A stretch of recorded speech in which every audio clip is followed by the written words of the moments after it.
For some time in my life, I was a taxi driver in my spare time. I worked during the day, and at night, I took the taxi to make some extra cash. One time, I got a call to drive a man to a neighboring town. I drove to the man's house and parked right in front. He wasn't outside yet, so I waited. A minute later, the man entered my car, said hi, and I asked his name to check if it matched the caller's. It matched, so I started the ride. 5 minutes into the ride, I got a call. It was from the man who ordered the taxi, asking where I was. Confused, I glanced at the rearview mirror, only for my phone to be snatched away by the man in the back seat. He leaned forward, and in a chilling voice, he told me he had a gun pointed at my head. He instructed me to keep driving and not to look back, threatening to shoot me if I did.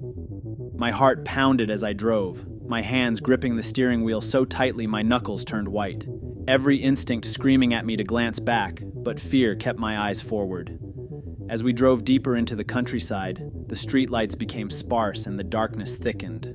The man directed me off the main road onto a narrow, winding path surrounded by dense woods. A chilling sense of isolation gripped me as we ventured further from civilization. Each minute felt like an eternity. Suddenly, he ordered me to turn onto an isolated dirt road. The area was completely deserted, and I realized this might be the end.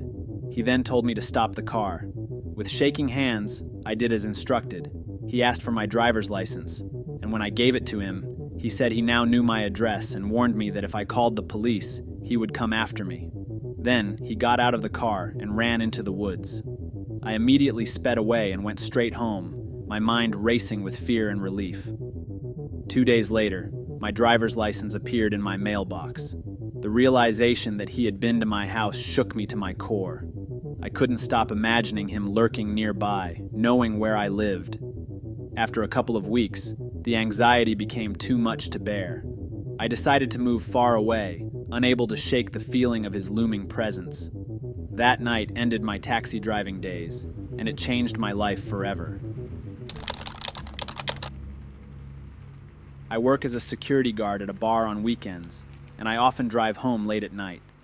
One night, I saw what looked like a hurt dog lying in the middle of the road.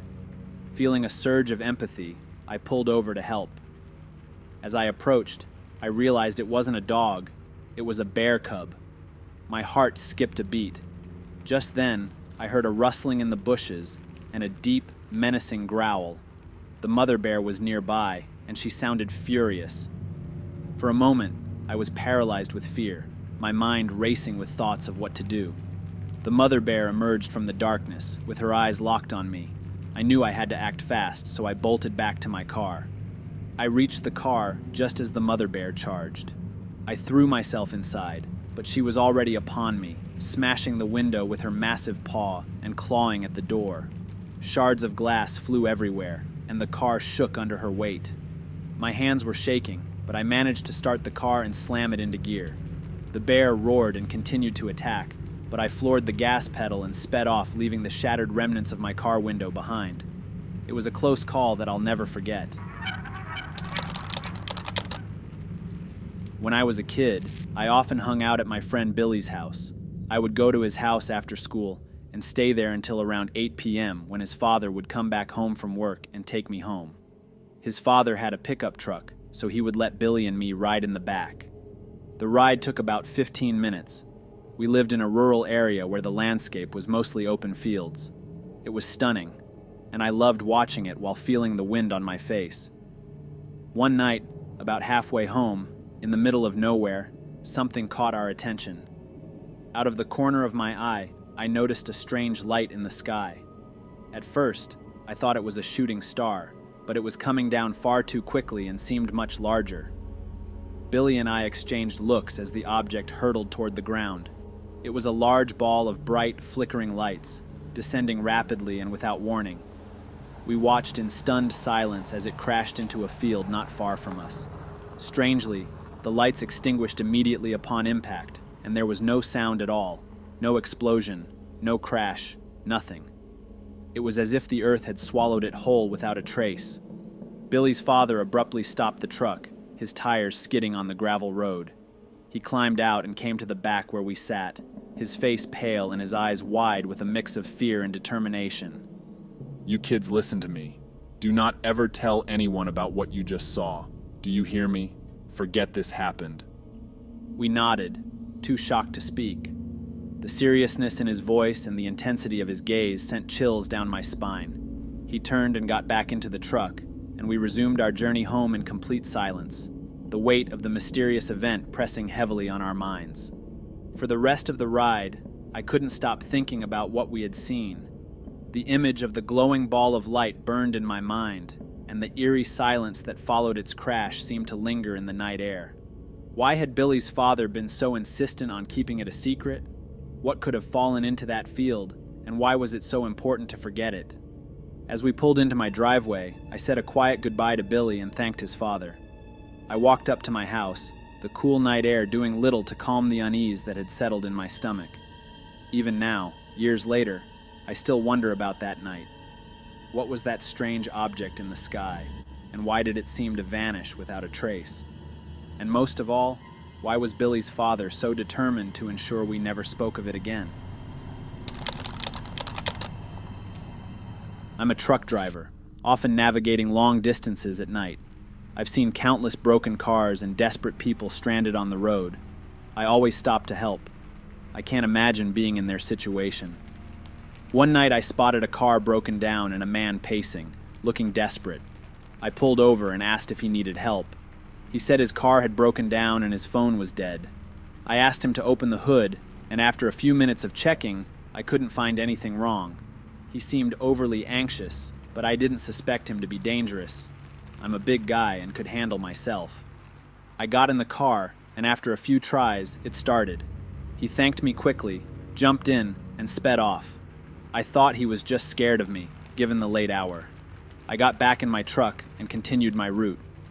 When I reached my destination, the TV was on, showing local news. They were talking about a man arrested after a car chase, accused of stabbing 5 people at a local party. No one knew him. When they showed his picture, my heart sank. It was the same guy I had helped. Suddenly, it all made sense.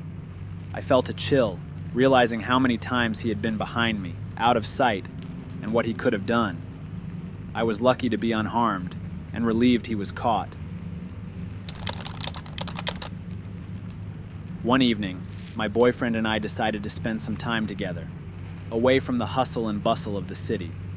We found ourselves on a deserted road, surrounded by nothing but darkness and the distant sounds of nature.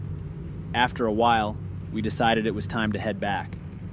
However, when we tried to start the car, it wouldn't budge. The engine refused to turn over, and I could feel the panic rising within me. Sensing my worry, my boyfriend assured me that everything would be fine. He suggested walking to find help and instructed me to hide under a blanket in the back of the car, emphasizing that I should stay out of sight and not leave until he returned. I reluctantly agreed, watching as he set off down the road, disappearing into the night. Hours passed, and my anxiety grew with each ticking minute. The silence was oppressive, broken only by the occasional rustle of leaves in the wind. Suddenly, I heard a faint tapping noise on the roof of the car. At first, I thought it was my imagination, but the sound continued intermittently throughout the night. I stayed hidden, my heart pounding, praying for my boyfriend's safe return. As the first light of dawn began to break, the tapping finally ceased. Relief washed over me when I heard the sound of approaching footsteps. A man's voice called out, and I cautiously peeked out from under the blanket to see the local sheriff standing by the car. He told me to exit the car and walk toward his vehicle, which was parked down the road. With trembling legs, I followed his instructions. Just before reaching the sheriff's car, I glanced back, hoping to catch a glimpse of my boyfriend. But there was no sign of him. The car sat abandoned, and the deserted road stretched endlessly behind it. To this day, my boyfriend has never been found.